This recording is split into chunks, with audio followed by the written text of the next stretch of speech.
Hello there, Parth Sharma this side, bringing you the best chess games going around the world. Do take time to like, comment, share, and subscribe to my channel. You can also support me financially through Patreon and PayPal. The links are in the description. And don't forget, your support is my motivation, which keeps me going. So, coming to the chess, another game that I liked from round 5 was between Levon Aronian and the 16-year-old prodigy Alireza Firouzja. Well, there were tough times for Aronian. He lost his wife the previous month in a car accident, which was a tragic news, and these things can pop you down and it can destroy you from inside because you lose your loved ones. Then nothing can be tragic than that. But still, he lost the first game and he started playing very good chess, and he's been playing very good chess. Yesterday he was the man of the moment and had a wonderful day yesterday. So what this day has in his store for Aronian? Let's jump back to the game. Levon Aronian with white pieces plays knight f3. Alireza with black responds with d5, e3, knight f6, c4, e6, b3, and this is somewhat quite unusual to see, but clear intention is to play bishop b2. You see these kind of lines in English opening normally against Dutch defense when instead of d5 black plays f5, c5 from Alireza, bishop b2, knight c6, pawns were exchanged at d5, and bishop b5, just pinning this knight, bishop d6, d4, pawn takes, knight takes, castles, knight takes, queen takes, a6, attacking the bishop, bishop goes back to e2, rook e8, queen d1, queen c7, now two pieces keeping an eye on h2, so h3 was played, knight e4, knights were offered, knight c3, challenging the queen, so bishop has to take, queen takes, and now this queen looks very active. If this bishop comes here, there will be more pressure on this rook and things won't be pleasant for white in that case. So rook c1 immediately, queen jumps back to f6, bishop g4 offering trade of bishops, which was accepted, and queen b2. So Alireza is activating his queen at the moment, challenging two pieces, but Aronian is smart enough. His knight f3 gives up his pawn, but he has a lot of activity, queen d7, and even his queen is more active, looking at b7, looking at f7, knight g5 might land some point. So it's around about even in this position, and bishop f8. A better idea would have been to play rook e d8 and try to hassle this queen. The queen would take the pawn anyway, but not to forget d5 is also hanging in this position. But in this position Aronian took the b7 pawn, whereas he should have taken this pawn rather than the pawn on b7, but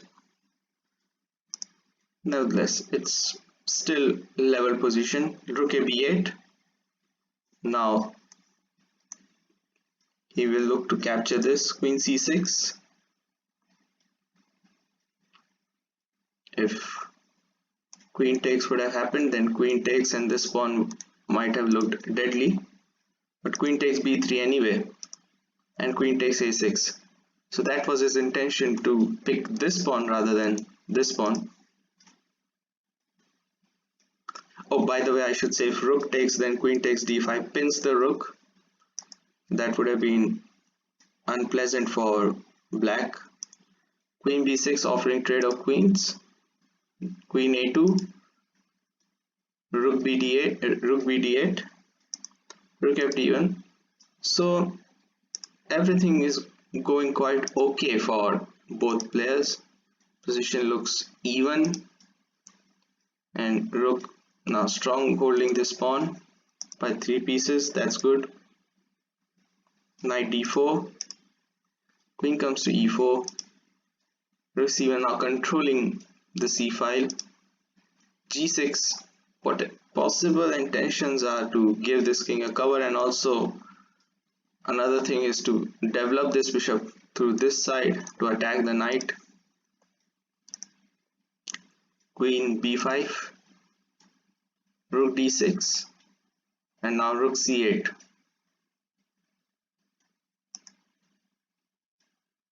King g7 in this position, queen b2, and placing this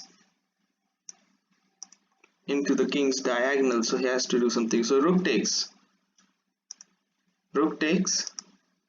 and rook defends the diagonal. Rook comes back to d8, bishop c5, knight f3, bishop e7, rook d7, queen e6 attacking the rook, rook b7, bishop d6, knight g5 threatening the queen, also threatening bf7 square, exploiting the spin. So here, and he has to play queen e5, queens were exchanged, and rook d7. So Aronian, little by little, he's putting more pressure on the youngster. So what he would try to do is to build up this pressure, although this pawn is a bit loose since it is isolated, and Aronian would try to push his 4-3 majority on the king side. Well, let's see how it goes. h6, knight f3, bishop d6, knight d4, king f8, knight b5, bishop comes to b4, and now rook takes pawn. So Alireza has given up his pawn, but these all pawns are at the same side, so, and not to forget the king is also in this side, so that won't be quite difficult for black to hold. Excuse me. Now bishop e1 attacking this pawn twice by the rook and by the bishop. So f3, rook e6, rook defends the pawn, and now bishop g3. Now this is kind of cool move because this locks the king at the back rank, and there might be chances that playing rook c6, so coming rook c1, that would be devastation at the back rank. So king f1 was necessary. Rook comes to b6, rook defends, rook c6, king e2 coming out of that, rook c1 preparing this check, and once the rooks go off, then I don't see how white can progress even with his extra pawn. So rook d1, rook c2 check, rook block, rook c1. So Alireza is keeping his rook into the game. I thought that he might exchange rooks, but yeah, he wants a fight. He's saying, show me how will you win this, even with the rook. So Aronian thought that may as well show him, but it's not so easy. King d3, bishop e5, king comes into the center, bishop f6, knight d4, bishop takes, pawn takes, and now what looked like a 4-3 majority on the king side, there is now 3-3 equality on the king side, but there is a deadly passed pawn into the center of the board. Well, that's deadly. Well, let's see. Still not threatening, but it can be devastating.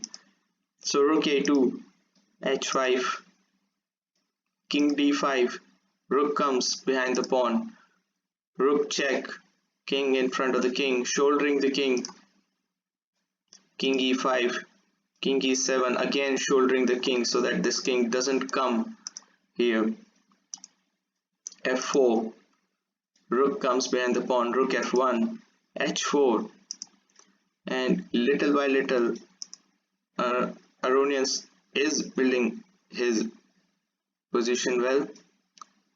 So this was a discovered check, so rook couldn't have taken on f4, g3, rook a1, rook b2, rook check, king c4, that's a great idea, king c6, again shouldering this king, don't want this king to come at 5th rank. And now this check, this is a beautiful move. If rook takes, then watch what happens. Rook check at b6, if king takes we pick the rook, and this king will be so far away and white will chew up all black pawns. That's a good trick. d5 check, king has to go back on c7, and now white is taking full control of the situation with this dangerous deadly passed pawn. Rook takes g3, rook takes f6, rook g1, and here Aronian made a mistake. He played rook a6 in this position and the position was a draw. He could have simply played king c5 holding this pawn, and if this checks, there we will see this king come here, and coming at the second rank the rook won't be able to check it, and once rook stops check, or maybe king f2, then white can simply take this pawn, and these two pawns would be too hot to handle for the young 16-year-old prodigy. But rook a6, and here Firouzja misses a great opportunity to equalize. Let's have a look at the move like rook g4 in this position. Well, he played king d7, which was a blunder. Then king c5 in this position, and if white tries to hang on with rook a4, then king d6, and now it's black who is looking in a much better situation. So after king c5, rook takes f4 is necessary, rook takes g6, rook takes h4, and black has a serious counter attack with his own h-pawn going down, but he has to also keep an eye of rook h6, which will be behind this pawn. Rooks should not be in front, rather should be back. But here in this position, Firouzja plays king d7, and this loses immediately. Now see how Levin Aronian converts this. This is beautiful technique. King c5, brilliant move. Just holding this pawn, putting more pressure. Now threat is d6, and it looks quite ominent. Rook a7 is also threatened to push the king, and then king d6, just entering into the blacks area, the blacks invasion of black's territory, and in a very serious way, in a very threatening way to say the least. So rook c1 check, king d4, rook d1 check, king e5, rook e1 check, king f6, and there are no checks from black. That's the sad situation. He has to be passive by playing rook g1, defending this pawn, and things aren't good. But again here Aronian makes a terrible blunder, rook a7.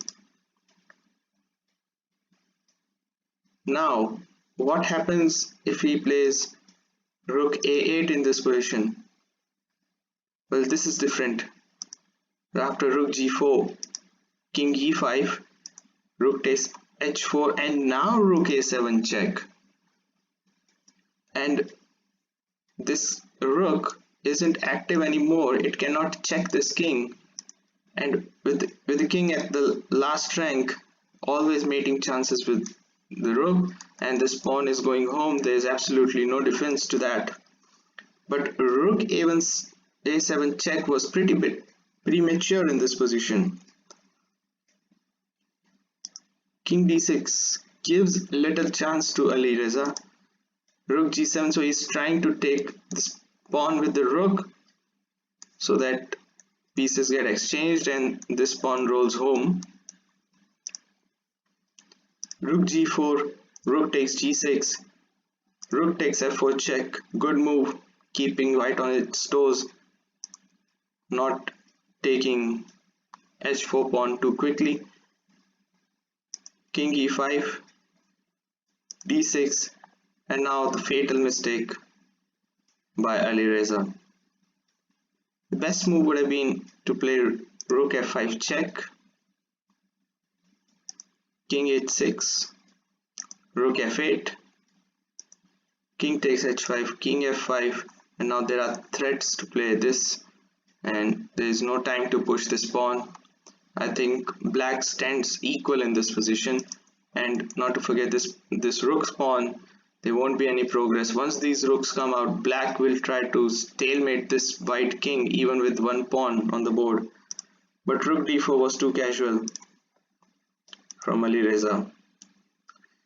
And king takes h5, king f5, and another blunder from Aronian, quite unexpectedly, plays king h6, giving up this pawn. Rook takes h4, king g7, and now if he plays rook h1, the game ends in a draw. There won't be any progress, because if you try to push this pawn, then rook will simply come behind the pawn and there is no rook g8 or king f7 to defend this pawn. But rook a4 was disastrous, suicidal I should say. And now Aronian shows good technique here again. Rook h6, king g5, rook e6, king f5,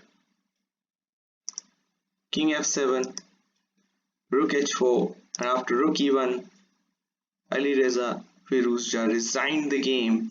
Why did he resign? Well, simply king e8 is coming. This king cannot cross because of this rook, and this rook is too slow. It will have to give itself up or this pawn. It's hopeless for black here. Well, Alireza fought well, but Aronian again showing his class. Yes, he didn't panic. Yes, he didn't make too many blunders. Yes, he did make some endgame blunders like king h6 or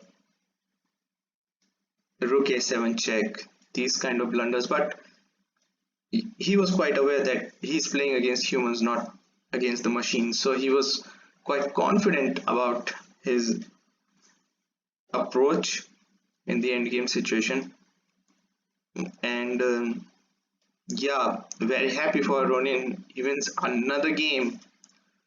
Well, that's it for today. I hope you liked the video. Thanks for watching. Cheers. Bye.